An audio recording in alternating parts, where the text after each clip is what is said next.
सुखी जीवन के उपाय। सुखी जीवन के उपाय। Gautam Buddha moral story. एक समय गौतम बुद्ध श्रावस्ती के सेठ अनाथपिंडिक के जेतवनाराम मठ में निवास करते थे। उस समय एक देव तेजस्वी व्यक्ति रात्रि के अंतिम पहर में पूरे जेतवन का प्रकाशित करता हुआ भगवान गौतम बुद्ध के पास पहुंचा और उन्हें प्रणाम करने के पश्चात एक कोने में बैठ गए। उन्होंने भगवान गौतम बुद्ध से कहा कि मैंने भगवान से बहुत प्रार्थना की। बहुत से देवताओं और मनुष्यों ने सुखी जीवन व कल्याण का स्मरण करते हुए मंगल कर्मों के बारे में विचार किया, लेकिन हमें कोई मार्ग नहीं मिल सका है। कृपया करके हमें वह मंगल कर्म बताने की कृपा करें जिनके करने से जीवन सुखी हो सके। इस पर भगवान गौतम बुद्धा ने कहा है, देव ध्यान से सुनो। मनुष्यों को हमेशा क्षमाशील होना चाहिए। मनुष्यों को उचित समय पर धार्मिक चर्चा करते रहने चाहिए। मनुष्य का जीवन तब पूर्ण होना चाहिए। चारों आर्य सत्य का पालन करना चाहिए व मन निर्वाण की ओर रखना चाहिए। भगवान गौतम बुद्ध कहते हैं कि मनुष्य का मन सुख दुख, लाभ हानि, जय पराजय व यश अपयश जैसे बातों से विचलित नहीं होना चाहिए। शोक नहीं करना चाहिए। पवित्र व बिना भय के रहना चाहिए। भगवान गौतम बुद्ध इस प्रकार 48 मंगल कर्म बताए हैं, जिनका पालन करने पर मनुष्यों और देवताओं का कल्याण एवं मंगल हो सकता है। आज से लगभग 2500 वर्ष पूर्व भगवान गौतम बुद्ध ने बुद्धत्व प्राप्त किया था। उस महाज्ञान में उन्होंने पाया था कि मनुष्य का जीवन दुखों व तकलीफों से भरा हुआ है। दुख जगत में एक ऐसा सत्य है जो जीवन के साथ लगा रहता है। दुख के बिना मनुष्य के जीवन की कल्पना करना ही असंभव है। तीनों कालों में अस्तित्व में रहने वाले दुख को गौतम बुद्ध ने आर्य सत्य कहा है।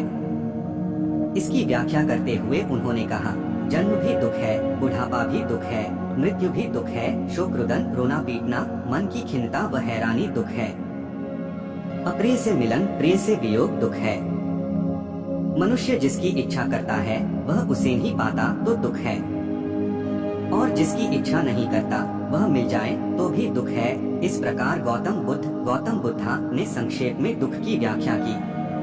उन्होंने दूसरे आर्य सत्य में दुख के कारण, तीसरे में दुख के विनाश और चौथे आर्य सत्य में वह मार्ग बताया है जिस पर चलकर मनुष्य दुखों का अंत करके निर्वाण प्राप्त कर सकता है। उस मार्ग को अष्टांगिक मार्ग कहा जाता है। हम पूरी जिंदगी भर दोस्तों कमाने और कुछ अर्जित करने के कामों में लगे रहते हैं। कमाना और अर्जित करना गलत बात नहीं है। हर इंसान का ये फर्ज है कि अपने और अपने परिवार का हर तरीके से ख्याल रखें, उनको हर तरह की सुविधा उपलब्ध कराएं। लेकिन हमें हमेशा सब कुछ पा लेने के पीछे पागल नहीं होना चाहिए। जिंदगी में सबसे बड़ा सुख देने में है।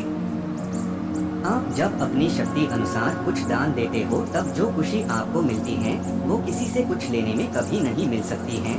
हम अपनों बच्चों की खुशी के लिए उन्हें महंगे फोन्स, टॉयज देते हैं क्योंकि उनकी चेहरे की खुशी को देख के आपको अनंत सुख का अनुभव होता है। ठीक उसी तरह जब भी मौका मिले कुछ दान अवश्य दे। रुपए पैसे से नहीं तो श्रम दान दे। अपना कीमती समय सामाजिक कार्यों में लोगों की भलाई में दे। ये सभी दान अनमोल हैं और आपको अंदर से एक शांत और सुखद इंसान बनाते हैं। तो दोस्तों, अगर किसी को कुछ देने से आपको दुआएं और भीतर से शांति दोनों मिले तो ऐसे काम में देर कैसी। उनकी ऐसी ही अनेक घटनाओं से भरा पड़ा है। उन्होंने कभी कुछ लेने की इच्छा नहीं जताई। उनके पास जो भी आया, चाहे वो राजा हो या भिक्षु, सबको एक समान ज्ञान का पाठ पढ़ाया। क्योंकि भगवान बुद्ध ने अनुभव से देखा कि खुशी हो या दुख हमेशा के लिए कुछ भी नहीं टिकता, और जो परमानेंट ही नहीं है उसके लिए क्या रोना या खुशी मनाना। यहाँ दोस्तों कहने का मतलब ये है कि दुनिया में कोई भी चीज परमानेंट नहीं है। हमारा शरीर, हमारे दुख, हमारे सुख सब बदलते रहते हैं और बदलते ही रहेंगे। नदी की धारा को हमने देखा है कि कैसे वो बहती रहती है। नदी की धारा जो एक जगह दिखती है वो अगले ही पल दूर निकल जाती है और उसकी जगह नई धारा आ जाती है।